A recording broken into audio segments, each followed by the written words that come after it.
नमस्कार मित्रांनो, मी online अडेनियमचे plants मागवले। त्यामध्ये वेगवेगळ्या प्रकारची 6 प्रकारची फुले येणारी अडेनियमचे प्लांट्स आहेत। सगळ्यात पहिले मी एका बकेटमध्ये पाणी घेतलं आणि त्यामध्ये 1 चम्मच साफ फंगीसाइड पावडर टाकले आणि ते मी चांगल्या प्रकारे मिक्स करून घेतलं।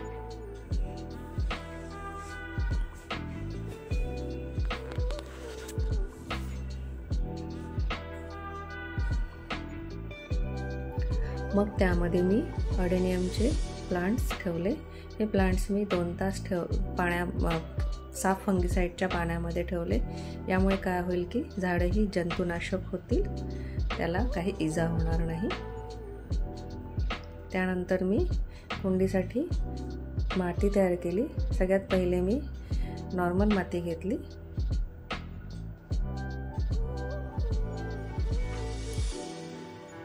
मग त्यामध्ये मी परलाइट 2 मूठ परलाइट मिक्स केलं, 2 मूठ रेती मिक्स केली।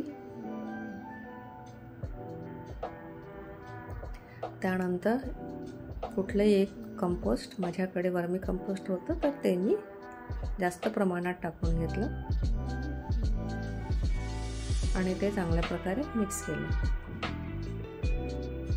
मला रेती कमी वाटली, त्यामुळे मी थोडी अजून रेती टाकली, कारण अडेनियमला ही रेती जास्त असणं गरजेचं आहे। त्यानंतर मी होलमधून पाणी निघालं पाहिजे म्हणून मी पेपरचा तुकडा कुंडीमध्ये लावून घेतला। कुंडीमधून पाणी निघेल पण छिद्रातून माती निघणार नाही, त्यामुळे पेपरचा तुकडा लावून घेतला। त्यानंतर मी माती टाकली आणि अडेनियमचे प्लांट्स अशा प्रकारे लावून घेतले। 6 अडेनियमचे प्लांट्स मी अशा प्रकारे लावून घेतले।